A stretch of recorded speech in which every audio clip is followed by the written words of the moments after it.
Welcome to For the Love of Licking County, a podcast where we bring you everything on leadership, entrepreneurship, and community impact. Presented by the Licking County Chamber of Commerce. I'm your host, Jamie Wright of Wright Davo Insurance. We're coming to you from right here in Newark, Ohio. Whether you're a job seeker or a business with staffing needs, Ohio Means Jobs Licking County is here for you. Our center is fully equipped and expertly staffed to help you with your employment and workforce needs. Stop in and see us at 998 East Main Street in Newark or call us at 740-670-8700. Welcome back to For the Love of Licking County. I am your host, Jamie Wright of Wright Davo Insurance. And today I am super pumped.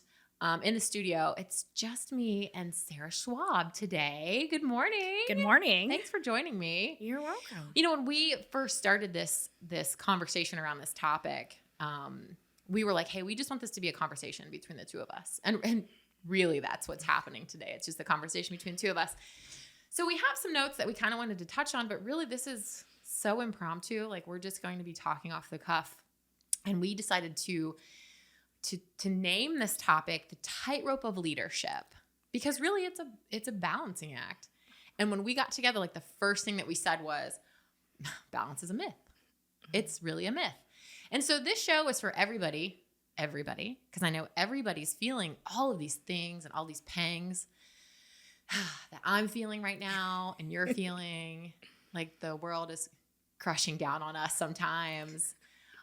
So this is a great conversation piece, I think, for people that are jumping into a career path, that are starting something new, that have been in their career for a really long time, and they feel pressure. Yeah. They feel stuck.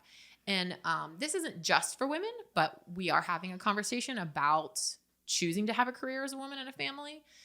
So there's a lot to do around that as well. But I think that this is super relatable to everybody, right? Right. For those that don't know Sarah, she is the CEO of Metastatic Distributing, and she's fourth generation. Yes. That's incredible. I do have to correct you. I'm not the CEO. Oh, wait. But there was an article and everything, Sarah. I am the president and chief operating officer. My dad is the CEO. Okay. So he's still involved, still there, Okay. which is fantastic. Well, I was going to ask about that. Yeah. Okay. So how long is that tenure for him? Like how... Because I'm assuming that you'll be stepping into that role then at some point. At some point in my career, yeah. Which is, I'm looking forward to, but in no way, shape, or form are rushing. Yeah. Family businesses are fascinating. Yeah. I mean, because every family business, small, medium, large, major businesses, I believe Kokosing is family owned. So when you think about that, I mean, it's just, there are all sorts of shapes and sizes, and how you plan for transitioning to the next generation varies. And so if there's anything that I've learned in my short amount of time, is that you can never plan enough. Right. And we talk about it constantly between him and I, or between our advisory team, about what that transition looks like and all the things that go into impacting a transition from an estate planning standpoint, taxes. I mean, there's a lot of ugly, messy stuff that goes into transitioning the business, and not just the actual day-to-day business. There's that aspect, and then there's the behind-the-scenes business side of it as well. So that brings up a really good question for me. And in my industry, a lot of female owners, agency owners, were handed their agency from a parent before them.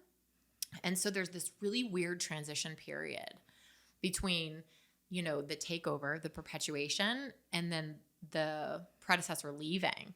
Like there's always talk about this really awkward, like I didn't know where I was until I found my way and what that looked like. Mm-hmm. I mean, when you're dealing with a multi-generational family business, what was that? How was that experience for you been? Right? Well, if you go back to the beginning, my dad has always been brutally honest. I think it's one of those prepare for the worst type of things. So when I initially started talking to him about getting into the family business, there were no guarantees. Yeah. It was like, don't expect path to ownership. You've got to prove yourself. Earn it. Yeah. So when I finally was able to get my foot in the door and kind of work my way through the different departments and learning the business, my dad was really hands off for really those first 4 or 5 years, which I'm sure it was kind of hard for him because, Yeah. I think he was very curious to see how my development was coming, but he really, I think this again is a great form of leadership. He really trusted his team and he put it on them to say, hey, she's got to prove her worth. She can't move on to the next area if she hasn't learned everything that she needed to. Because if she doesn't learn everything she needs to, she's going to be your boss one day. Good leader. And, it's not going to be a fun experience. Yeah. So now is the time. Yeah. So it was great. So he was totally hands off, really relied on his team to measure my development and my readiness. And we really didn't start working hand in hand together probably until my 4th or 5th year. But he brought me into meetings throughout those 4 or 5 years, whether they be with our outside advisory team or, key one-time things that you do once a year. So insurance renewals. Yeah. Hey. I get it. there's a lot that goes into that. Right. There's a lot of one-time things, but that's just one key thing in terms of understanding that aspect of the business because, we have a fairly large commercial fleet and small vehicle fleet. Yep. So, understanding those ins and outs, directors and officers, coverage, liability. Yep, liability. Yeah, flood, Right. liquor liability, all those fun things. Yeah. So, understanding what we have, why we have it, and how it's important to have those things available to you and continue a good, strong relationship with your insurance broker because, you need to be ready. Someday, You're right? going to need them. And, if you don't have that established relationship, it's critically important when the times are tough to pick up the phone and you already have that level of trust there. That speaks volumes for leadership. We talk about on this show all the time about how it's important as a leader to learn from really smart people, to learn from anybody, right? From the ground up. A good leader knows when to learn and who to learn from. And you have to know all the facets of an organization, not just a business, right? Not just a corporate business or a family-run business, but like all facets of an organization to understand how to be a leader because you have to understand everybody else too and their position and where they are. So like that speaks volume for his leadership. And then obviously that'll speak volumes for your leadership as well. So that gives us a little bit of a glimpse as to who you are. But tell us a little bit about metastatic and like, I know that you have it here. You guys have been in operation at 93-year-old beverage distributing company. And then tell us too, like who you guys serve. Sure. Yeah. Okay. I'm going to try to keep this short because I could talk I know. for a long time about how we got started. But we started in Zanesville, Ohio in 1928, which for all of you history buffs out there, 1928 was during Prohibition. So my great uncle John was 17 at the time, was listening to a baseball game on the radio, and this company out of Chicago, Prima Near Beer, so there was near beer at the time. It tasted like beer, but it wasn't beer. So, yep. So he wrote a letter to them indicating interest at 17. Wow. And I also think he wrote a high school paper one time. I think my Uncle John, my dad's brother, knows so much about the past history. So I'm going to try to get this as right as possible. But he had such foresight to see that Prohibition was going to end. And he wanted to be a part of that. He wanted to capitalize on it. So at 17, he wrote Prima Near Beer. They came to Ohio into Zanesville, came to the local hotel and got a hold of my great uncle John. They met at my great grandfather's soda shop and, tested the near beer. And the rest is history. That's awesome. Yeah. So That's started with story. one guy, one truck. And to look to see where we've come today is a lot. I mean, we've been through a lot of challenging times and closed our doors numerous times, almost closing our doors numerous times when you think back in terms of like rationing during World War II. We had all of the brothers that eventually got into the business. So my grandfather and his 4 other brothers were involved in the business for a time. And then they each probably got out of it after about 50 or 60 years when my dad and my uncle got involved. So we've changed and evolved a lot. One guy, one truck. His brother would come after school and help him when he could. And we really just kind of grew and evolved the business from there. And it's all about partnerships and relationships. So we worked with Wiedemann and Red Top out of Cincinnati. And which back in those days was kind of controversial because they were 2 competing Cincinnati breweries. And it was kind of like, you have to choose. You can't have us both. And it was like, well, no. Yeah. This is what the 3-tier system is all about, is creating fair and access to market. So anywho, they were able to talk to the guy, and he agreed to it, and it is what it is. And then we had a struggling local wholesaler next to us in 1935 that had a very premium beer called Budweiser, and he just wanted to get out of the business. And Augie Bush came up in his rail car after the deal was done, and kind of on a handshake, we got the distribution rights to distribute Budweiser. Wow. So what year was that? 1935. Wow. Yeah. So wow. Yeah, it's crazy. That's crazy. I know. What a story. I know. My dad always says there's nothing like a hot wholesaler that is given out of a hot brand. So Budweiser really was not popular. Yeah. It was expensive. Yeah. But eventually during like the 50s and 60s is really kind of when it took off. And then Busch Light was huge. Yeah. And then Bud Light really didn't take off till the early 90s. So, I mean, there were some things that we really, from a growth standpoint, didn't see kind of where we are today until like the late 80s, early 90s. Wow. And then there was like a 10-year period where we grew from, I think, like 76 employees to over 100. And I think that was from like the late 90s, early 2000s to today. So tell us about your organization now, as far as how many employees do you guys have? What's your fleet look like? I mean, yeah. So we have about 110 employees. Wow. Yes. And from 1 to 110. Yeah. That's amazing. It is amazing. It's incredible. Yeah. We have 110 employees. We service 10 counties in east, central, southeastern Ohio. Wow. So pretty much east of Franklin County. Yeah. So Licking, Fairfield, Knox, Muskingum, Guernsey, Noble, Perry, Morgan, and up to Tuscarawas. Wow. Yeah.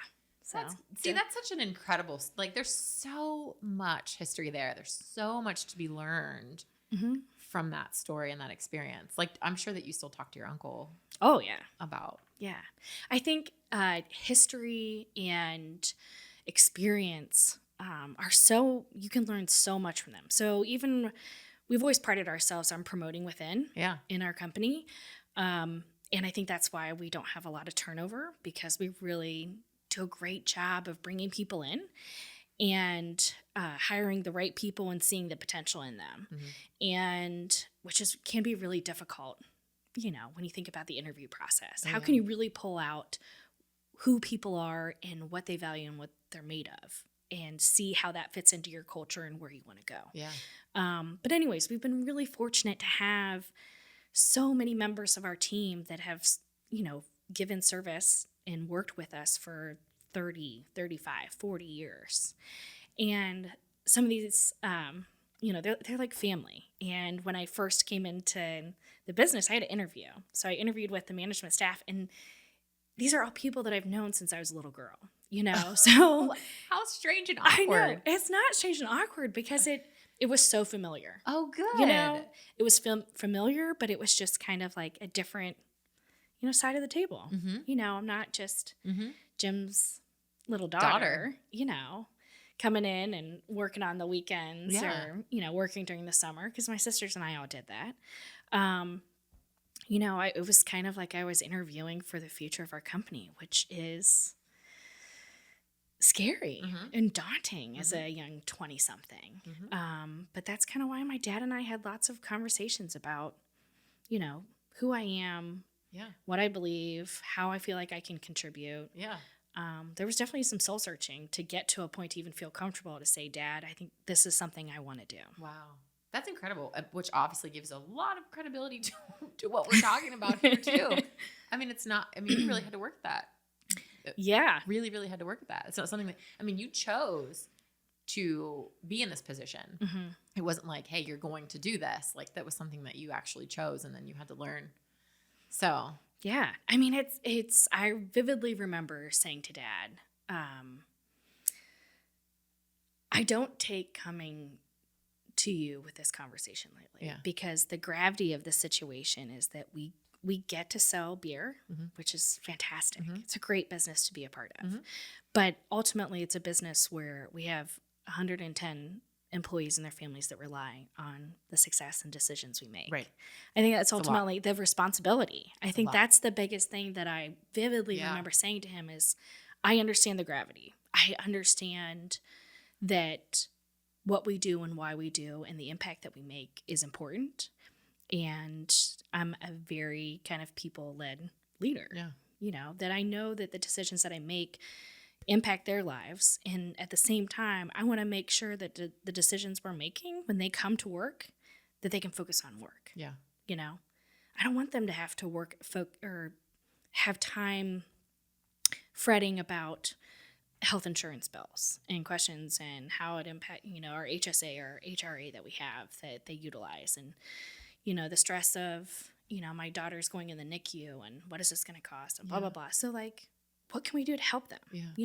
So we have a great team in place to make sure that, hey, we're going to walk you through this. This is what this is going to look like. You just give me these pieces of, your EOB and everything that came through, and I'll take care of it. Wow. I'll make sure that everything checks out. So, I mean, does that come at a cost? Yes. Are there other options to choose from in terms of outsourcing that type of stuff? Absolutely. Is it worth considering that stuff? Absolutely. But I think you have to weigh your options in terms of what you view as important for your company and your culture and your people. Which is a beautiful transition into how we translate that into our lives, right? So I'm at full authentic self here. When I was preparing for this show, and I told Sarah this earlier, that I was just writing down my thoughts. I was like, I have a whole bunch of notes and it's literally in a paragraph form about what I was thinking, because there's so much that I really want to unpack. And maybe it's personal because that's kind of where I'm sitting right now in my life. But full disclosure, this is just my authentic being coming out here. But when we started this conversation about work-life balance, we looked at each other and we were like, that's a myth. Right? If you haven't heard that's a myth before, like, you're living under a rock, because that's such a big topic of discussion with everybody right now. Balance is a myth. And, we've talked about it on the show. Like, you can't balance things, but you can focus on things. You're in this direction, you focus on that direction. You're in this direction, you focus on this direction. That's hard. That's really, really hard to do. I don't know anybody that can really, truly multitask. If I have something going on in my personal life, it is really hard for me to focus, leave that there, and then don't bring it here, and then come back to that. I mean, that's just really, really difficult for me, right? So multitasking is not my strong suit, but on the outside it is, because I could do more. I could do 3 things at one time, but how well am I really doing them, right?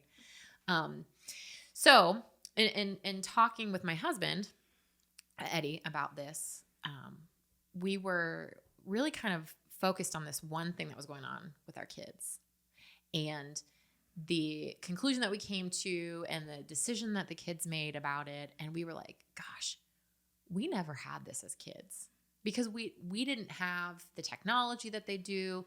We don't have the resources that they did.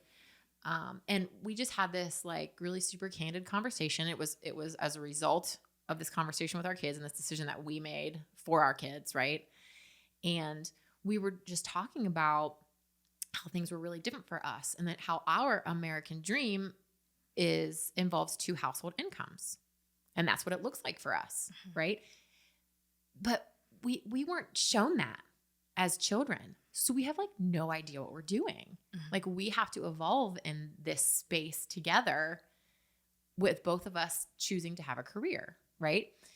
And so it kind of rolled into this very deep conversation around our topic of, you know, the tightrope of leadership, and not just in a job, but at home too. Because I can speak for both of us. When we wake up in the morning until the time we go to bed, I probably wear 10 different hats. That's hard. Yes. It's really, really hard. So, you know, the thing that we walked away with, and the thing that we've talked about too, is it really is about your priorities. My husband and I had a come into Jesus moment yesterday, and he looked at me and said, "It's time for you to be selfish." And I was like, "Oh, that's so hard for me." Yeah. It's so hard for me to make selfish time for myself because I feel guilty. Right? So when the lines get blurry, and I have that written down here, that's, you know, when the lines get blurry, because I have to shift my priorities every day and I don't know what's important sometimes, and that gets really confusing. Talk to us about how you assess and manage your priorities. We've talked about before, like your line in the sand. You know, you've said before, does it bring me joy? Yeah. What's the value added? Talk to us about that. Just open up about it. Sure. Tell us. There's so much to that, right? Look, I think the one thing I want to preface is what works for me doesn't work for you. Yeah. You know, I think that's the other thing everybody has to understand is balance looks different to everybody. So what is balanced in my life may not look the same for you. And I think what we expect of ourselves and each other is an internal battle. You know, that's something that's shaped by our experiences and our values and what we deem important. Because I think that's all in the eye of the beholder of what is important. And so when you look at what I'm going to talk about, and I think how my approach to finding this balance or managing my priorities, this is what works for me right now. And that takes time, and it's evolving and changing. And because what we go through and kind of what gets added to our plate or what we choose to take off changes and evolves, and those commitments change and evolve, whether it's time or energy. And so just know that it's not a hard line. It's not a one size fits all. It's not a one size fits all. So when you talk about priorities, you know, I think back to the days where, you know, I went to Catholic school. So, you know, it was like God, family, you know, school, blah, blah, blah. So like, bam, bam, bam. Yeah.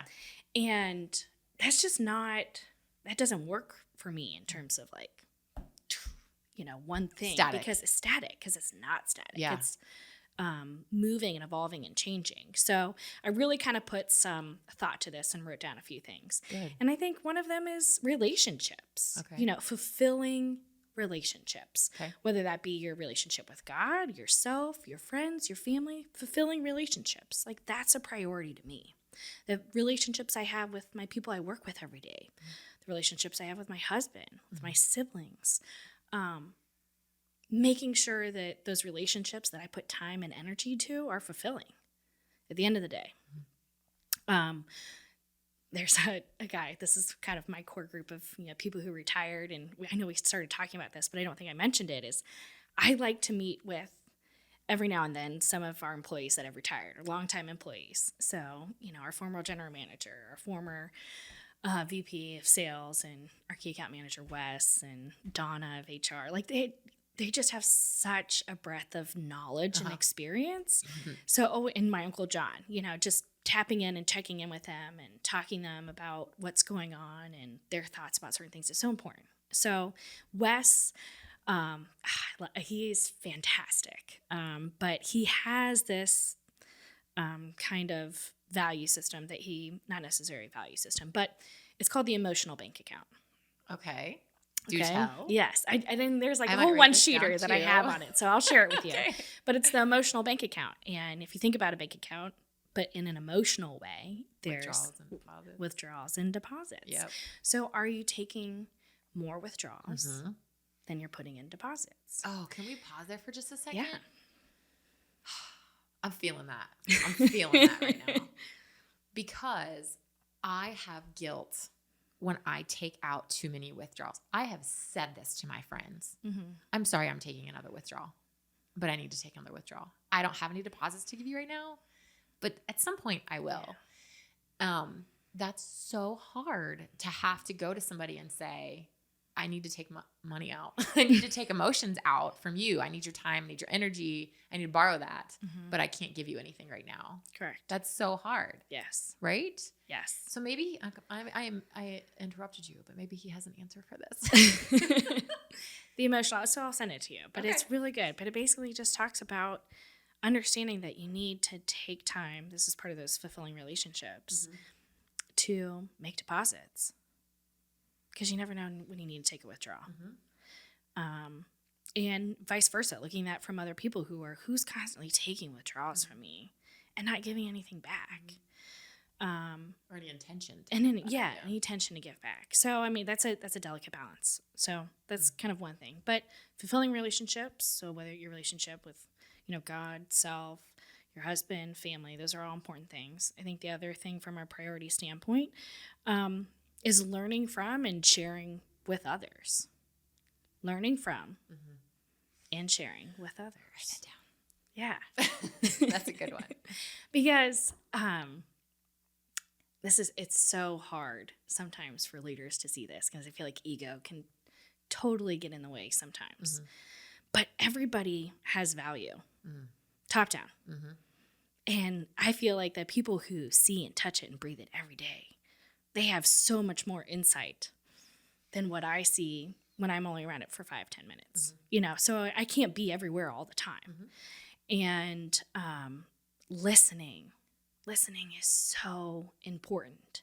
And so taking the time to listen to what people are saying and how it's impacting them, and are there opportunities to make things better. It's one thing to bring a problem to the table, but do you have a solution? Okay.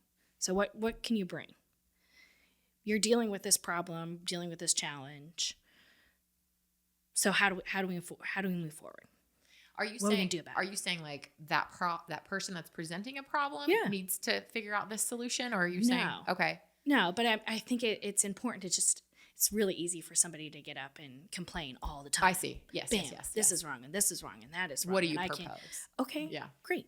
So what do we do next? Exactly. Yeah. Yes. So how do we move forward? Yes. How do we get better? Because that's what it's ultimately about. All right. And we have an issue, we have a problem, we have an opportunity, as we like to call them, opportunities. Yep. That's what I was gonna say. Yeah. All right. So how do we improve? So, but when you look at value top down, really bottom up is kind of our philosophy.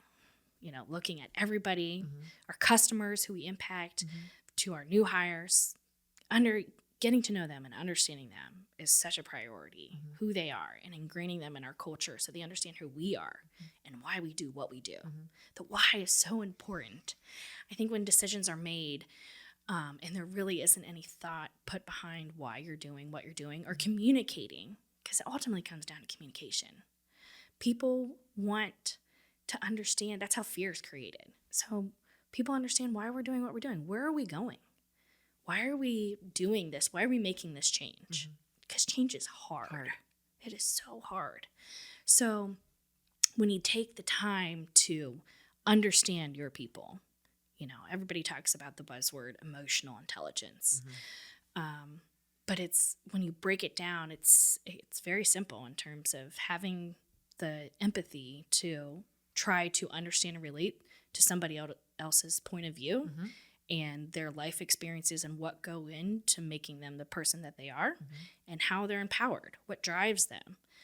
And that takes time, and that takes listening and asking questions and investment. It is an investment. It is.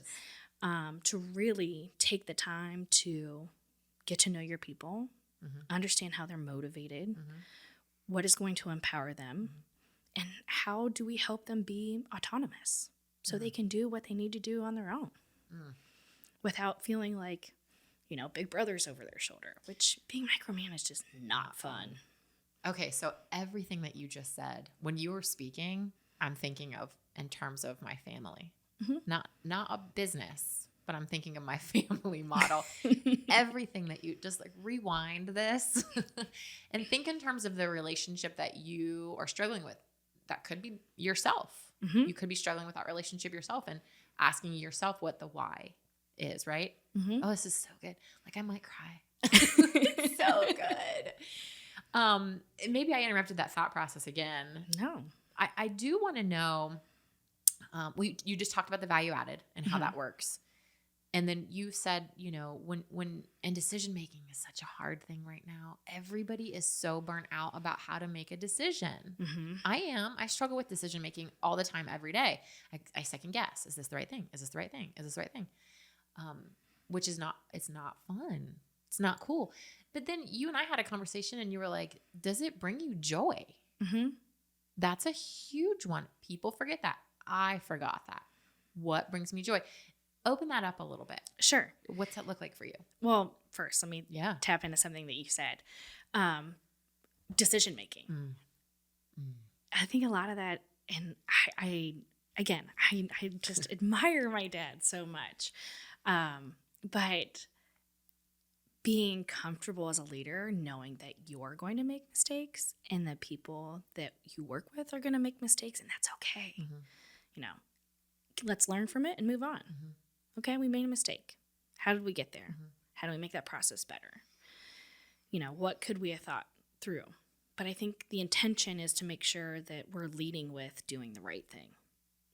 Always. The next right thing. All the time. If your intention is to do the right thing, then okay. Your intention was to do the right thing, but it didn't work out. Etc. Whatever it was.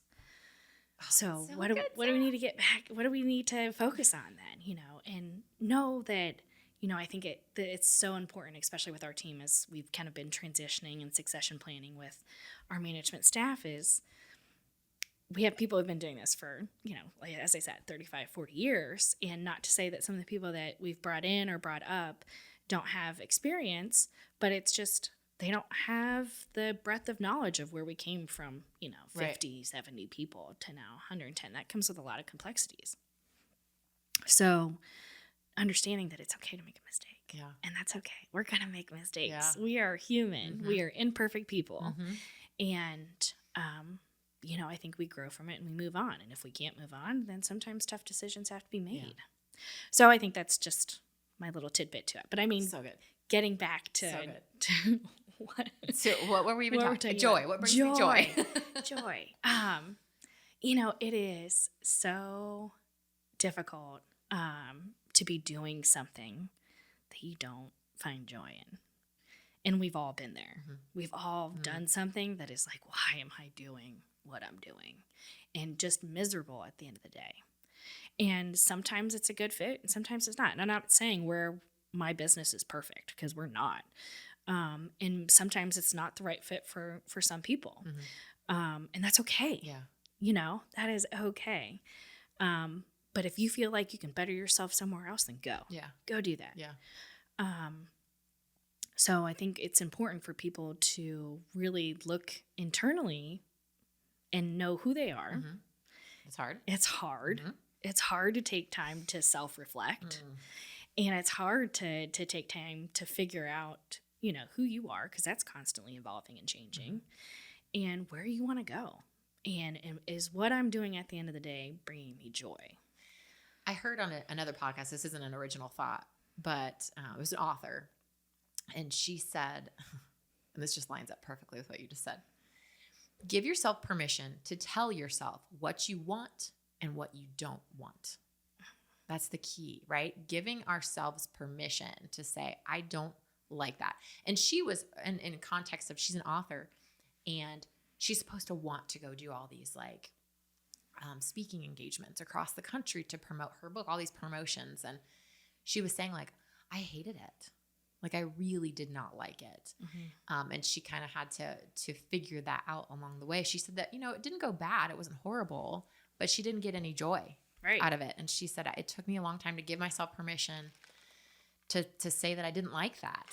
And I think that was so profound because we get so caught up in the end result that we're not focusing on what that's doing to us and everybody in the way in our family, our business. Man, that was a big one, right? Yeah, I really like that line. That's really good. See, yeah, I'll give you my notes. Yeah. You give me yours, I'll give you mine.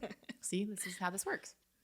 The other thing that we talked about too was that saying no is important.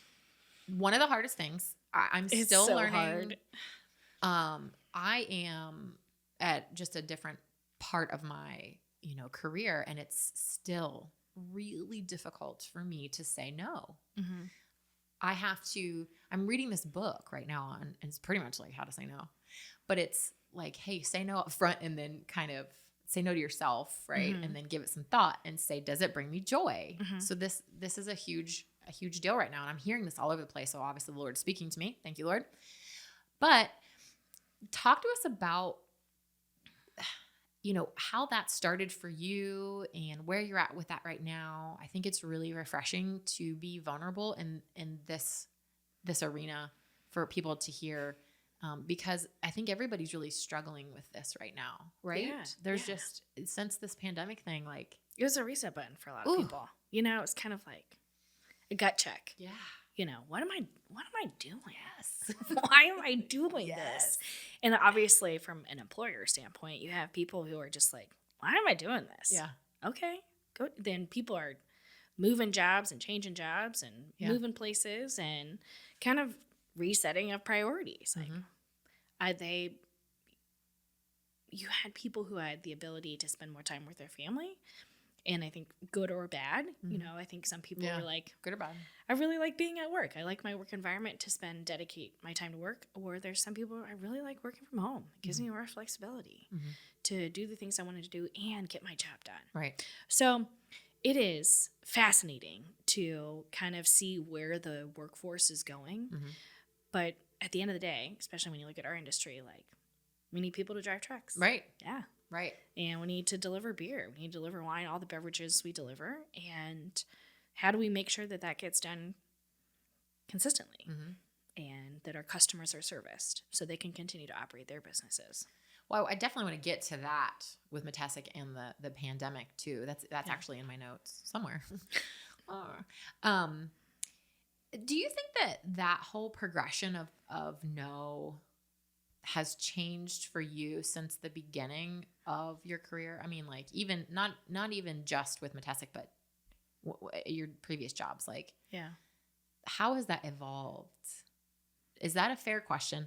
Does that make sense? No, it's a very fair question. Okay. Because if you think about saying no, I think it totally relates to what you deem is important from a priority standpoint. Or the season of life that you're in. Yeah. I mean, heck, when you're single and you don't have kids and a lot of responsibility, it's much easier to say yes. Right. Kids just throw a whole other dynamic we'll in there. Too, oh, girl. Yeah. That's next on my list. And it's a good thing. It's great when you talk about joy and the joy it brings you being a parent. But it just, the ability to say no, I think relates to joy in terms of why, if being on this board, if being in this community effort is important to you, and at the end of the day, you feel fulfilled from an emotional bank account, kind of referencing that back again, then, okay, how can I make this work? Can I make it work? I know we talk about that red light in the sand. One of my things is, try not to be involved in things after 5 p.m. And part of that is even because of childcare. Right. Because I have to go pick up my daughter by a certain time before they close. So 5 o'clock. Yeah. It's kind of like, if the meeting goes past 5, I'm getting off. Like, I've got to leave the room or I'm jumping off the Zoom. So, that's something, that framework that I created myself. Doesn't work for everybody, but it works for me. And now if I were single and didn't have kids, I don't mind going till 6:30 at night. Sure. But that's just different. I mean, that's how your priorities change and evolve. So again, saying no is, the plate is only so big. Right. And at some point you have to say, I have to walk away from this because I can't commit what I want to commit in order for you to get out what you need from me in order to be successful, to make this group or this organization successful. And either it's time I fulfilled my commitment, it's time to move on, or I have to kind of hit the reset button, prioritize, and, I'm going to have to pass on this opportunity. I think a lot of people will hear that.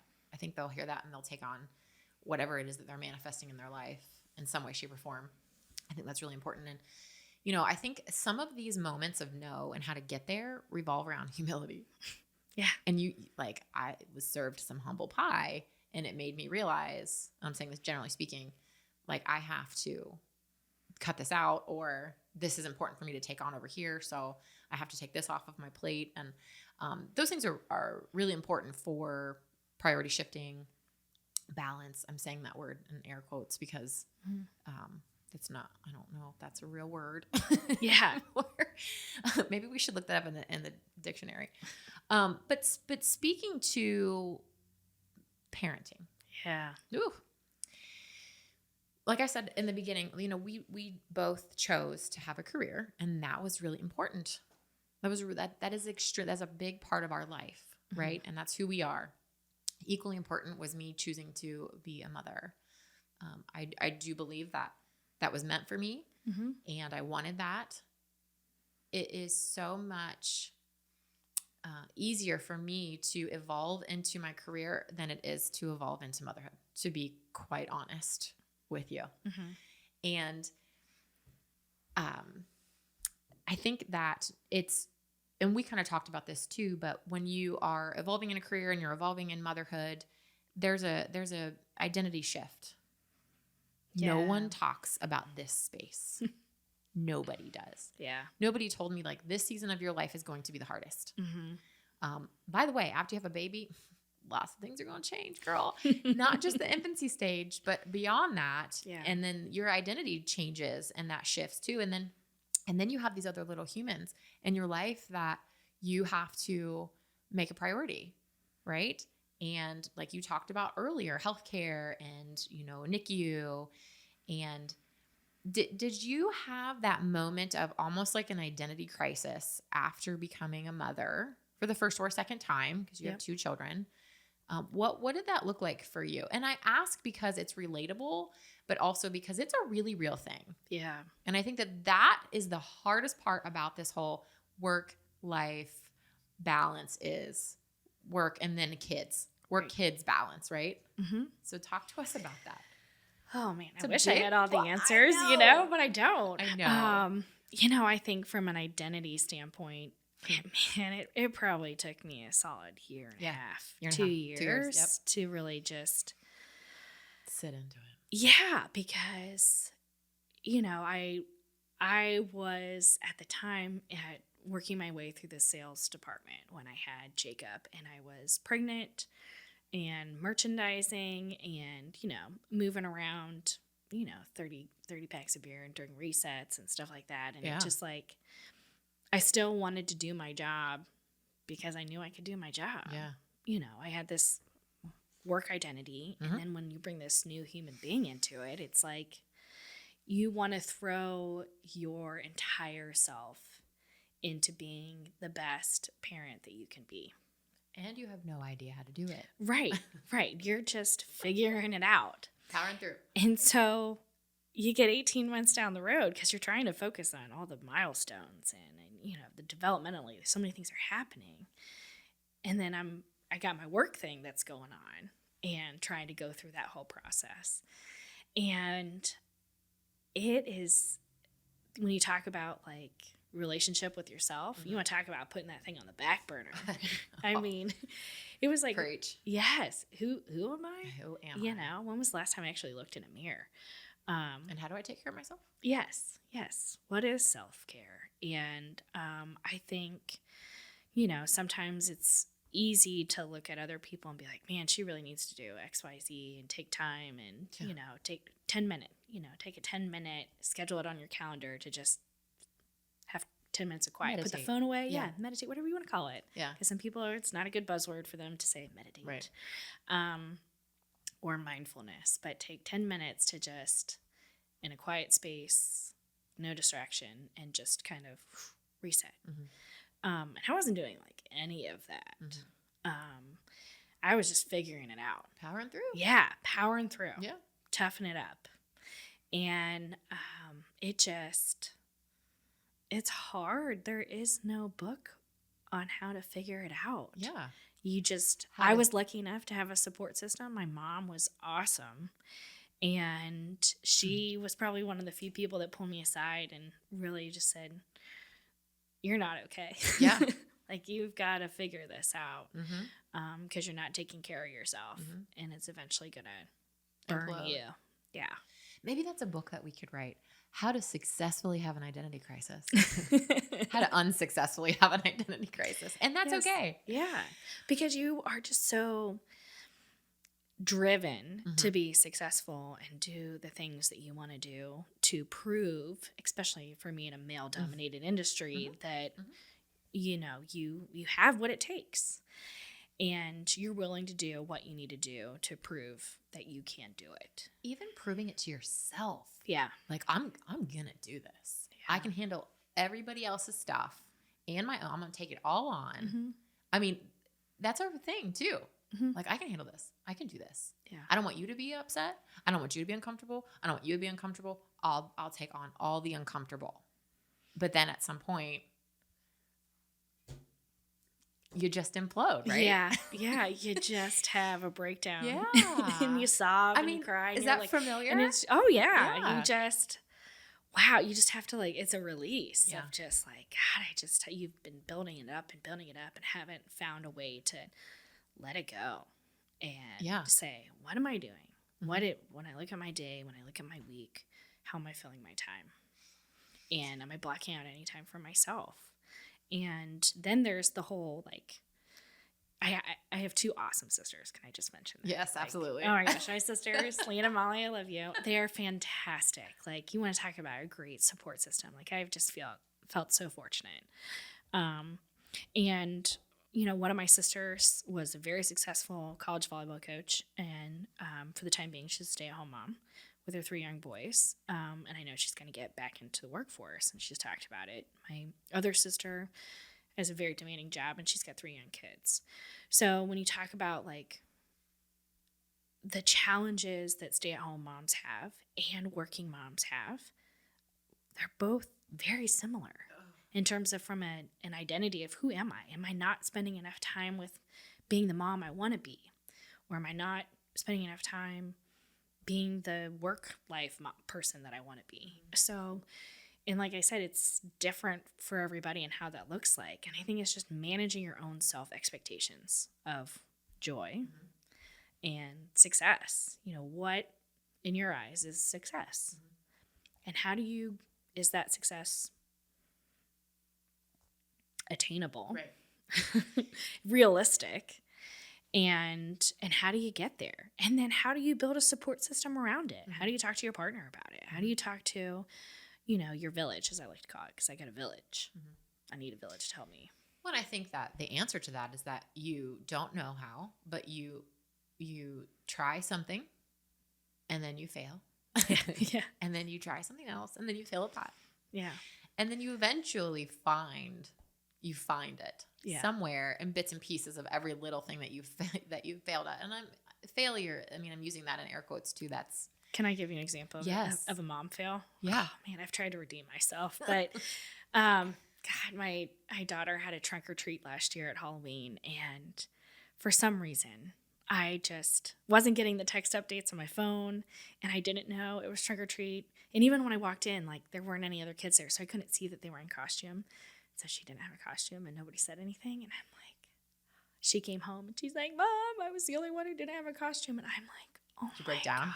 Did you break down? Yes. Yeah. I felt so bad because it's something that's not in her control. She's 3 at the time. And she remembers. So this year, it's Halloween. she's like, Mom, trick or treat's coming up. Do you remember last year when you forgot to put me in my costume? And I was the only one who didn't have one. And I was like, yeah, it's like that is, you will fail. You will make mistakes. Yeah. And, you know, it is human. And you just have to know that it's going to happen. Mm-hmm. And you just have to do your best. I know I really messed up on that one, didn't I? Yeah. I made a big mistake. Yep. Because I feel like showing our kids that you are not perfect and you make mistakes is so important. Oh, it's so good. They need to Thanks know that it is so important that you are not perfect. And when you make a mistake, I try to say, oh, I made a mistake. I really messed up on that one, Mm-hmm. didn't I? Mm-hmm. So they need to know that because it's okay to say, yeah, I did make a mistake. Yeah. To own it. I think this is so good. So good. So many good things. I have so many similar stories, like the time that I cut his toenail and it bled everywhere and he won't let me forget it. But mom guilt is real. And I know that there are some platforms out there that's like, mom guilt is not real. It's a myth. I feel it. Okay. I understand that we're not supposed to be guilty for being selfish and taking the time for ourselves. I get that, but I feel it. How do you explain the times that you have to be selfish to your children? How do you explain, I'm not a robot? Mm-hmm. Like what does that look like for you? Really good example. And I forget who I learned this from. I listened to, I think it was Brene Brown, and she was talking about a time where, she like just needed time to herself, like personal time. Like I just need, like, I'm freaking out, man. Yeah. I need some personal time. I need space. Yeah. And can you give me 10 minutes? And I think I did that one time where I looked at my son and I was just like, can I get 10 minutes to just, you know, regroup, decompress here. Yeah. And then I'm all yours. I just need personal time. I forget what like the terminology she used for it. And it wasn't long after that where Jacob, my son, was like, Mom, I need personal space. I need to go. And I'm like, okay, you go take your personal space. What an example. You come back when you're ready. Yeah. Let's talk about it. Yeah. Yeah. If you need time just to yourself, go have time to yourself. Yeah. You know, so I feel like that was like, all right, okay. That was something good to implement with my kids that is not only good for me, mm-hmm. and they can see that I need to reset and get myself in a good place. And now he's doing it. That's awesome. And you learned from him that was okay. It was okay. Yeah. My 2-year-old, when we were walking into school, this was last year, 2 years old. I go, okay, let's go. No, I'm in a hurry. Let's go. Mm-hmm. Mommy. Yeah. Let's take a breath. Did my 2-year-old just tell me that I needed to chill out and take a breath and take a break? She sure did. So I learned so much. I laughed. I got back in the car. I'm like, you know what? We're going to take a couple minutes to take a breath here. We're just going to spend, this moment with each other. That was so important. But if you listen to your kids, they'll tell you what you need to hear in those moments too. I think that's really important. I want to add on that. So my husband is a college coach, and he just has so many insightful things about teams and their players and people working together. And we were talking just about, I forget what team or conference, whatever. And I said, just watching, said coach, it's really true that your team takes on the personality of the coach. And so when you think about a group or your team or your business or your family, like what you do automatically, like how you act, how you behave, how you talk, how you just even your mannerisms immediately portrays onto your children. So, or in your work life. So we talk about this, like your coach dictates your personality, how you portray, and if you whine to referees and stuff like that, then your players are going to whine to referees. Like they're going to take on your persona on the court. 100%. That's not any different than either in business life, your personal life, your family life. So from whoever is leading you, your team, your unit is going to take on your persona. Write that down. That's so true. Yeah. There's so much to be learned from good coaches too. Yeah. So this is a big question. You might not have the entire answer, but tell us, how do you manage chaos or crisis? Now, this is kind of where I want to relate back to the pandemic. I'm interested in knowing how you do this personally, but I do have a really, I won't forget this moment with you. Mm-hmm. We were at the New York space having lunch, and it was Lent because we were joking about meat and salads. And the news from the COVID-19 had just started to come out. I think it was in Europe at the time. Mm-hmm. And I hadn't given it much thought at this point in my life. And you said it's going to be here in about 10 days. Like, you guys were already preparing for this. For whatever reason, that's when it hit me. This is a really real thing. Mm-hmm. So I'll never forget this moment in time with you, Sarah Schwab, where this thing really became real. And that's why I want to ask you this question, because you're versed and you're seasoned in how to manage crisis, not only in the business aspect of things, but I'm sure that has related to your personal life. Can you unpack that for us a little bit? Over-prepared. I mean, I know, right? That's and again, it's so hard. It takes a lot of headspace and time and effort and energy. But I think the key component to managing crisis is a strong team. Mm-hmm. You have got to have a strong team. And I think we have, and that's kind of what, in my mind as a leader, what I've really been focused on is just trying to get the right people together, working together, so we can solve common goals, you know? So when you think about the crisis of the pandemic, it was like, okay, let's think about, what are the issues? Yeah. What's the worst case scenario in terms of, business continuity, and what are our options if we get shut down? How do we take care of our people? How long can we do payroll? Those types of things. And having those tough conversations and including your team in that conversation. Mm-hmm. What are the things we know? What are the things we don't know? And what are the things we can, kind of the action items that we can start talking about now? So when we get to a point where we have information, we know what our options are. We can make quick decisions. And how do we stay nimble in that in terms of, and then talking about it with our people. Mm-hmm. So as things changed and evolved, it was always with the mindset of making sure our employees knew what we knew and what we didn't know. And that's key. Yeah. These are the things we don't know. These are the things we do know. And as we get more information, we will make decisions and we will let you know. And I think that was key for them to be able to, have two-way communication, even though we were all remote. So we continuously, every week, had this live, we sent out a text message to our employees or email, and they had the ability to give feedback anonymously, ask questions, concerns.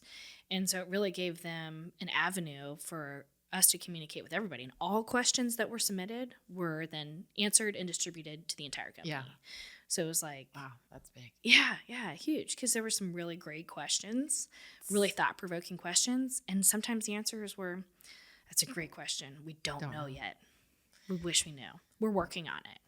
When we have all the information, we'll make a decision. Just like, the vaccine mandate. People asking, what's your stance and what's your religious exemption and blah, blah, blah language. And it was like, look, we haven't even seen the actual language come down. We have to be OSHA compliant. So we follow regulation, we follow rules, and we're going to make sure that when we have the information, we have the language, then we'll let you know. We'll give it to you. Yeah. There's a lot of comfort in that. There's so much comfort in that. Yeah. The unknown and change is so scary. Oh. And it's easy to be cynical. Yeah. It is so easy to be cynical about it. That's the easy route. The hard route is saying, okay, what next? Yeah. What's next? It's different for everybody. And I think that's hard for people. It's not just this conglomerate of people, everybody going through the same thing. Yes, of course, there's a general umbrella of what we're all going through, but everybody has an individualized experience, and letting them have that experience is important. There's a lot of comfort in saying, I have a place where I can go and ask a question, and it's almost comforting to know, like, they don't know, but it's on their radar as well. Yeah. And that can be everything that you're saying is translatable to personal lives as well, or anybody's career standpoint at any job description that you're in. I think that's really good stuff. Yeah. You know, when I kind of explained, when we were just having a conversation as friends, and I kind of explained where I was at with a certain particular thing in life, what this has done is made me over prepare for the worst case scenario. And you looked at me and you said, "What do you really need?" Oh, Yeah. yeah, you're right. Like, I've never thought about, like, what is it that you really need? Mm-hmm. I went home and, like, made a list of things that I like and things that I don't like. And it had nothing to do with what we were talking about, but it was so much deeper and thought-provoking than what it originally was when we talked. I mean, it made me think. I'm saying this out loud to say, what do you really need? Wherever it is in your life, wherever you are, whatever questions that you have around this topic, like, what is it that you really need? So thanks for that. Yeah. Every time I have a conversation with you, it's like super thought provoking. Like, I'll go home and think about, I process after we talk, which is great. You need to have somebody in your corner, in your group of friends, that makes you process information in a different way that some other people wouldn't. Right. It's really refreshing to have somebody in your corner that's like, I'm going to call you on this. I think you need to process and think about this too. Yeah. It's really important to have those people in your life too. Did I interrupt your thought process there? Or did you have a complete thought on how you manage crisis? I don't even know. I don't even know. But it ultimately comes down to surrounding yourself with good people. Yes. Surrounding yourself and letting them do the work they need to do. And we have just been so fortunate to have great people that really are just team players, and are willing to say, I'll step up and do this. Or I can do that. And, or have we thought about doing this way? Or what if we looked at it from this point of view? And have we thought about X, Y, Z? Mm-hmm. So people feeling comfortable to be vulnerable about making suggestions. And I know vulnerability is such a I know. hot word, but I know. it's basically, willing to communicate about your thoughts and opinions and ideas, even though they may not be popular. And that's tough. That's hard to unpack. And then also understand why or where that person is coming from when they're making those suggestions. Oh, that was my next thing. We talked about, and I think that we've kind of unpacked your leadership style in this show. We talked about, I said how important it is for you to meet people where they are. Oh, yeah. Yeah. And maybe that comes back. It's one of those things where people kind of, when you look back at your education or where you went to school or what you majored in, because nobody, besides doctors maybe, who were like pre-med, or if you went into law school, things like that, but nobody really, or engineering, nobody really stays sometimes in the same thing they were meant out to do. And so anyways, my former education is in early childhood education. And I feel like that has brought so much value into how to work with people and how to meet them where they are. Great teachers. There's a lot of great teachers out there. Find a way to meet kids where they are, no matter what level they are. And that's truly a gift. It is. It's hard. And to manage the class and the expectations when you think about this. So kind of reverting it back to people, not so much go down the classroom theory side, but just knowing people, taking the time to know your people, know who they are, and where they are at, and meeting them there, because we're all going to be at different places at different times. And I think as the plate gets full, it's hard to manage that and take the time to do it. But I think meeting people where they are, no matter what level they are in your organization, and understanding where they're coming from is so important to not only the success of your company or your group, but the success of that employee. So my biggest thing has always been, what's our bench strength? How are we developing our bench strength? Again, totally team analogy thought process, but you have that next man up attitude of who's the next man up? Yeah. And what are we doing to develop that bench strength to make sure that we can be successful, not just now, but in the future? That's good. That's also too, when you're talking about business and customer service, you got to meet people where they are. Yeah. I mean, you can't just you can't give the same level to, you know what I mean? You just have to meet people where they are. That's huge in business. Yeah. But you both have to be on the same page about it. I think that's what is the rub. Hard. Is that you have, maybe a supervisor or an employee, and finding a way for them to be on the same page about where they are and realistic expectations. Because I feel like all the articles that I read, a lot of people talk about new entrants or newly into their roles have this expectations of, I'm going to be a manager right away, 6 months. Yeah. And I think it's managing expectations and managing what does it take to go where you want to go. Have vulnerable conversations about your goals and what you want to accomplish and where there's room for improvement, because everybody has room for improvement. Everybody. Even I'm not perfect. My dad even says that. He's like, I can always learn something new. He's like, there's things I got to get better at. I always say, never miss an opportunity to learn. Absolutely. My grandfather, that was like his key saying is, it's not a full day until you learn something new. Yeah. And you got to find ways to continue to learn new things and understand that there's always going to be somebody else smarter in the room than you. Yep. And that's okay. That's okay. You need those people. You need those people. Before we wrap up, I know we've been talking, and we could talk forever. How important are your mentors? Like, what role do they play for you and all of these things that we talked about? Yeah. I mean, I know we've talked about how important it is to have mentors on the show, but tell us about yours. That is tough. I could say I have a lot of mentors, and I may have mentors that they may not know that they're my mentor. And I think, that people who go out and say, I need a mentor, I got to find one. It doesn't necessarily work that way. But I think that there's people that you can admire and aspire to, and definitely view them as someone you mentor, or you want to be mentored by, just in what they do and how they live. But it's good to have mentors with differing views and perspectives, and not just from my industry. It's good to have other female business leaders who are mentors. Sole female on our state board association, and all of these guys I get to work with are fantastic. And if I needed anything, I could go to them. My Uncle John. Yeah, definitely. I mean, just so many things that I've learned from him. I mean, my dad is probably number one. I mean, I have learned what I've learned about our business and how to work with people from him. From a young age. And I definitely knew that going out and getting my first job. And because I thought all these things that we did, everybody does, Right. You would, right? Yeah. Yeah. And so it's a rude awakening, that, the real world is hard, and it's tough, and it can be ugly.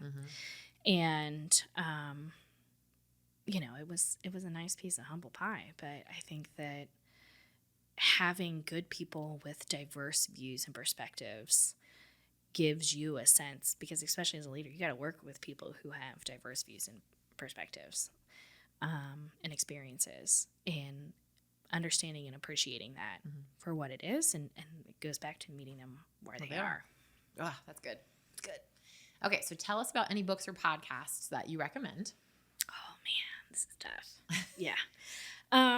Again, I like an array of things, and of all spectrum, the entire spectrum. But there are a few that really stick out in my mind, and Brene Brown is definitely probably top of my list, because I think that, I don't think that everything she says is Bible.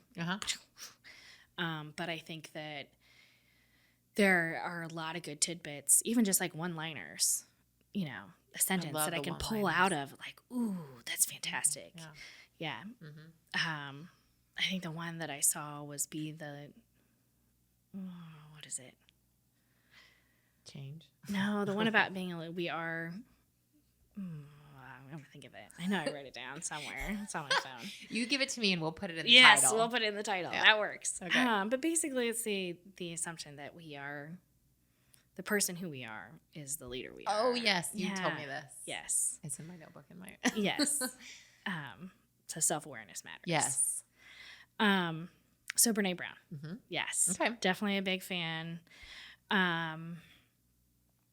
What's the other one? Glennon Doyle, here and there. Not a whole lot, but I think there's some good tidbits to take out. Mm-hmm. I also like Freakonomics. There's just some really good topics that are kind of off the wall. Okay. That, not the everyday person listens to. And then, there's one more, and I can't remember the name, but I can see the picture. Well, again, we'll put that on the title. Yes.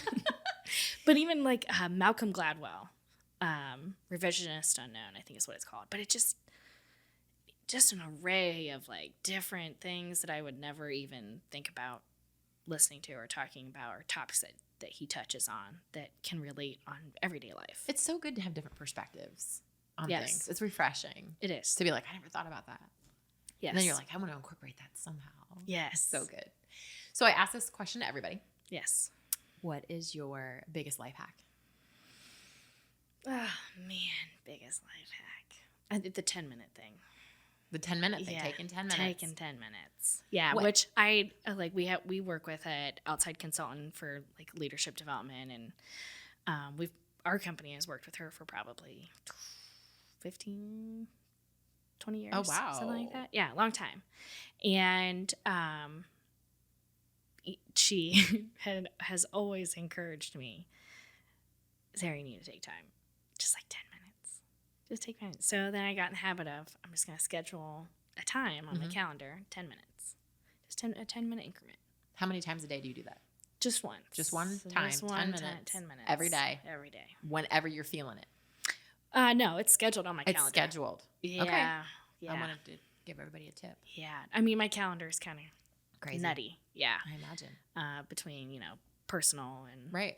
work and meetings and all that fun stuff. So scheduling in 10 minutes. Okay. If it's not on the calendar, it doesn't happen, which Okay. is, the trunk or treat lesson. Right. Oh, I know. Okay, so take that away. That's a good one. Yeah. I like that. See, I would never think to schedule. I'd be like, I'll just do it when I need it. But Yeah. that's Well, then important. it doesn't happen. Right. Exactly. Anything else that you wanted to throw out before we close up? I mean, I know that we've talked about so much. We talked about how this is so relatable. Anything else that you want the people to know? Oh, man. We've covered a Okay. lot today. It's a lot to unpack. I think the biggest thing is everybody comes from a different seat. Mm-hmm. I think there are common threads that we can pull from each other to learn from and grow from. But at the end of the day, your relationships that you have and with yourself and others vary. Mm-hmm. And how you balance your time varies. And what works for me may not necessarily work for somebody else. But I think if you take the time to do this self-reflection and think, is this really bringing me joy? Yeah. Am I doing what I'm supposed to be doing? Yep. Am I giving out more deposits than I am getting withdrawals from that person? Mm-hmm. Or vice versa. Right. I'm getting more withdrawals from them than they're putting in deposits. I think that's And something to keep in, and having the awareness and the time to do it and to think about it. Because I feel like it's so easy. And again, I preface this by saying, I don't do all these things all the time. Right. I I know. It's things that I try to do better at. Yes. And I am certainly no way, shape, or form perfect. This is just things that are front of my mind and how I approach Mm-hmm. my life and how I try to manage it. And it's not perfect. Yeah. Well, I think the biggest takeaway that you've given me today is that it's like we just talked about giving yourself permission to say, I like this or I don't like this, but Mm-hmm. also giving myself permission to say, I can have a line in the sand. Mm-hmm. I can. And I need to respect my own boundary. So Yeah. that's important. And especially when it comes to another thing, I think being a young female businesswoman in our community, unfortunately, there needs to be way more of us. Yeah. And so the ask happens Yeah. quite often, and it hurts to say no because there are things that I really want to do or I really want to serve on. And sometimes it's like, I have to say no Yeah. for right now. Yeah. I think that's important. I have to say no right now, but that doesn't mean I want to say no down the road. Right. I'd like to keep the door open. Let's continue to have the conversation And if the time and the opportunity arises, I would like to get involved. But right now, I can't, which is so hard. It is hard. Because we've got a great community. Yeah. We are so We're lucky. fortunate in a lot of different ways in terms of how our, I think, public and business community really find a way to step up and make sure that we have a thriving community to live in. Are we perfect? Are there ways we still need to improve? Heck yeah. But we got to have those difficult conversations. Yep. And we've got to find solutions to make sure that people in our community have a thriving community to live in and a community that we can be proud of, that everybody can be proud of. I love that. That's good stuff, man. Man, this was so good. Thanks so much for being here with me today. Thank you for inviting me. Like I said, this was just going to be a candid conversation. I wrote down all my thoughts. This was so good. Thank you. Yeah. Thank you. Please come back. Would love to. We'll find another topic. Yeah. Thank you guys so much for joining us today. I really hope that you were able to get as much out of this as I did, or at least the one-liner that we talked about too. If you have any questions for Sarah, please you can leave them in the comments. Send us an email. We can get contact information out there too. So good. Thank you. So good. Join us next month where we are going to be talking to Brittany Meissner and Nathan Arnold with the Young Leaders of Licking County about the millennial myth. That's going to be a big one too. Yeah, that's a lot to unpack. Until next time, you guys, stay safe.